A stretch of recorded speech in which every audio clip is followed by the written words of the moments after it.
नमस्कार, मैं हूं आशीष त्रिपाठी और न्यूज़ 18 के सोशल मीडिया प्लेटफॉर्म पर एक बार फिर से एक वीडियो इसलिए लेकर आए हैं क्योंकि महाराष्ट्र की राजनीति में उठापटक है जारी। आखिर अब मुख्यमंत्री बनने की किसकी है बारी? अब क्या सतारा से वापस लौटेंगे एकनाथ शिंदे? क्या नाराज होकर एकनाथ शिंदे वहां गए हैं या फिर कुछ और काम उन्हें आन पड़ा था? नमस्कार, मैं हूं आशीष त्रिपाठी आपके साथ और इस वीडियो में हम बात करेंगे इन्हीं सवालों के जवाबों के बारे में।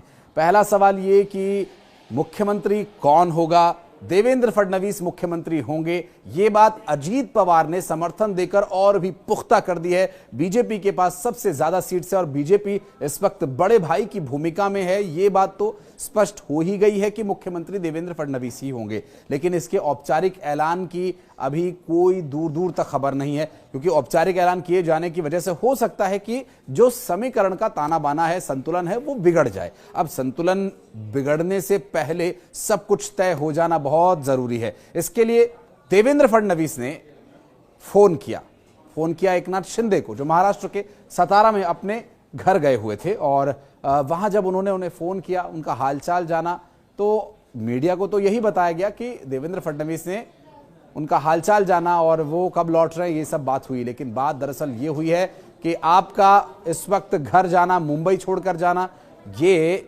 अन्य संगठनों को, जो विपक्षी गठबंधन है, जो महाविकास आघाड़ी गठबंधन बना था, उसकी जो पार्टियां हैं उन लोगों में और कार्यकर्ताओं में एक नेगेटिव मैसेज भेज रहा है। इसलिए आप मुंबई में ही रहें। और संभवतः इस तरह की जो सूत्रों के हवाले से जानकारी मिल रही है, उसके बाद अब वापस लौटेंगे एकनाथ शिंदे और बातचीत होगी। और वो मीटिंग जो शुक्रवार को होनी थी और नहीं हो पाई, वो एक बार फिर होगी। उम्मीद है कि आज की तारीख में ये मीटिंग हो जाए, लेकिन अगर ये आज की तारीख में नहीं होती है तो आज जब एकनाथ शिंदे वापस लौट आएंगे तो उसके बाद ये मीटिंग बुलाई जाएगी। इस मीटिंग में मुख्यमंत्री जो कैंडिडेट होगा, जिसमें तीन जो सबसे प्रमुख चेहरे हैं, जिसमें देवेंद्र फडणवीस, एकनाथ शिंदे और फिर दादा अजीत पवार, इन तीनों ही को मौजूद रहना होगा और बड़े नेताओं को भी यहां बुलाया जाएगा, उनसे बातचीत होगी। क्योंकि दो पार्टियां जो महायुति के घटक दल हैं, जिसमें अजीत दादा पवार और उनके साथ एकनाथ शिंदे, ये दोनों प्रमुख चेहरे हैं और यही इस पार्टी के चेहरे हैं और यही प्रमुख भी हैं। लेकिन भारतीय जनता पार्टी में देवेंद्र फडणवीस कैंडिडेट हो सकते हैं मुख्यमंत्री बनाए जाने के लिए, लेकिन बड़ा चेहरा उनके ऊपर भी महाराष्ट्र में भी मौजूद है और केंद्र में भी मौजूद है। और केंद्रीय नेता यहां पर भारतीय जनता पार्टी के वहां जाएंगे चर्चा करने के लिए। और हो सकता है कि जेपी नड्डा जाएं यहां पर, या फिर खुद अमित शाह मौजूद रहेंगे, या दिल्ली से बातचीत होकर के फोन पर बात होगी और सारे जो सवाल हैं उनके जवाब तलाश लिए जाएंगे। लेकिन जो पेच फंसा हुआ था, वो पेच दरअसल इसलिए भी फंसा हुआ था कि जब एकनाथ शिंदे मुख्यमंत्री थे तो फिर वहां देवेंद्र फडणवीस को गृह विभाग दिया गया था और गृहमंत्री उन्हें बनाया गया था उप मुख्यमंत्री होने के साथ साथ।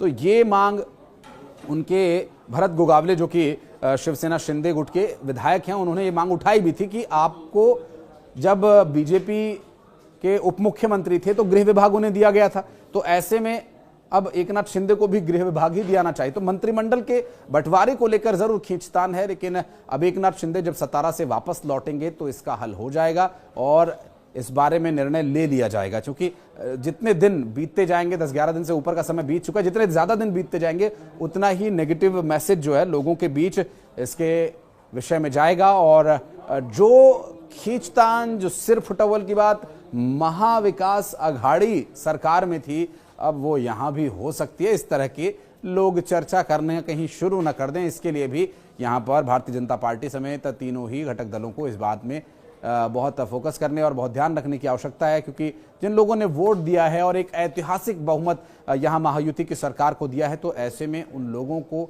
अब लोगों के वोट का सम्मान करना चाहिए और जल्द से जल्द सरकार का गठन करना चाहिए।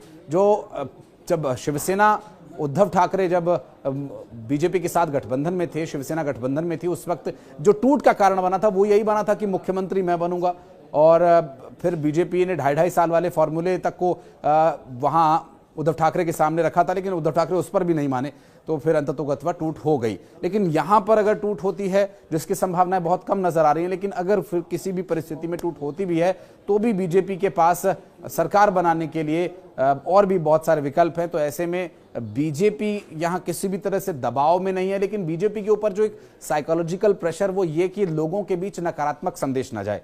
कोई नेगेटिव मैसेज जिससे कि ये लगे कि महायुति के जो घटक दल हैं उनके बीच भी सत्ता को, कुछ कुर्सी को लेकर संघर्ष है, ऐसा कोई मैसेज न जाए, उनका यही प्रयास होगा। बहरहाल महाराष्ट्र की राजनीति में अब आज का दिन इसलिए भी महत्वपूर्ण हो जाता है कि आज लगभग नाम तय हो जाने की संभावना नजर आ रही है। एकनाथ शिंदे सतारा से वापस लौट रहे हैं और देवेंद्र फडणवीस के फोन पर भी वापस लौट रहे हैं और उम्मीद की जा रही है कि सब कुछ ठीक होगा और बहुत जल्द मुख्यमंत्री के नाम का सर्वसम्मति से ऐलान करके और फिर शपथ ग्रहण होगा। उसके बारे में भी एक अलग डिटेल्ड वीडियो हम आपके लिए लेकर आने का प्रयास करेंगे। लेकिन अगर आप उसमें कुछ विशेष वीडियो चाहते हैं किसी स्पेसिफिक टॉपिक पर, तो भी आप हमें कमेंट सेक्शन में आकर बता सकते हैं। और इस वक्त महाराष्ट्र की राजनीति को लेकर या फिर इस वीडियो को लेकर अगर आप कुछ कहना चाहते हैं, कोई रिएक्शन देना चाहते हैं, तो आपका मोस्ट वेलकम रहेगा कमेंट सेक्शन में।